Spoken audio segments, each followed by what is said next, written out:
જય શ્રી રામ.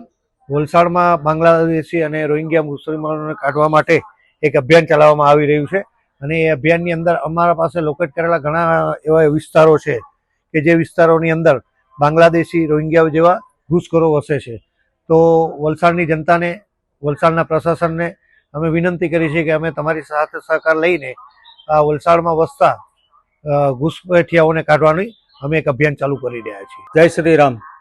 જેમ બકુલભાઈએ વાત કરી તેવી જ રીતે અમે શ્રી રામ જન્મોત્સવ સમિતિના બેનર નીચે પ્રશાસનને સાથે રાખીને અમે ચોક્કસપણે અમુક એરિયા વલસાડના ટાર્ગેટ કર્યા છે કે જ્યાં ઘણા શકમંદો છે પોતાની જાતને કલકત્તાના કે બંગાળના બતાવે છે અને એ લોકોના આધાર કાર્ડ ને બધું જો ચેક કરવામાં આવે તો 100% આમાં વિદેશીઓ નીકળે. બંગાળના જે બતાવે છે કલકત્તા તે લગભગ 99% બધા બાંગ્લાદેશના હોઈ શકે એવા અમને પૂરેપૂરો શક છે.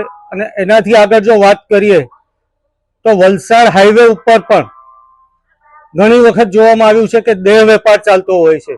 હાઈવે ઉપર અડ્ડા બનાવી રાખ્યા છે, નાની નાની ટપરીઓ બનાવી રાખી છે ઝૂંપડી જેવી, અને એમાં પણ દેહ વેપાર ચાલે છે ને એ લોકો પણ પોતાની જાતને કલકત્તા વાળા બતાવે છે.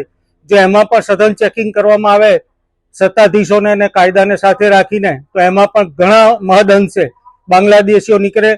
દેહ વેપાર સાથે બીજા ઘણા 2 નંબરના ધંધા ચાલે છે અને એમાં લગભગ બધા શકમંદો છે એમના આધાર કાર્ડને જો અંદર ઉતરીને તપાસ કરવામાં આવે SIR પ્રમાણે તો 100% એ બાંગ્લાદેશીઓ નીકળે. અને એનું અમે શ્રી રામ જન્મોત્સવ સમિતિ દ્વારા પ્રશાસનને સાથે રાખીને અમે ટૂંક જ સમયમાં એનું ચેકિંગ ચાલુ કરવાના છીએ. જય શ્રી રામ. જય શ્રી રામ. જે ભારતીય છે અને જે આપણા લોકલ લોકો છે એ લોકોના નજરમાં જો કોઈ આવા બાંગ્લાદેશી રોહિંગ્યા ધ્યાનમાં આવે તો અમારી ટીમને ચોક્કસ સંપર્ક કરે, અમે ચોક્કસથી એક્શન લેશું. જય શ્રી જય શ્રી રામ. જય શ્રી રામ.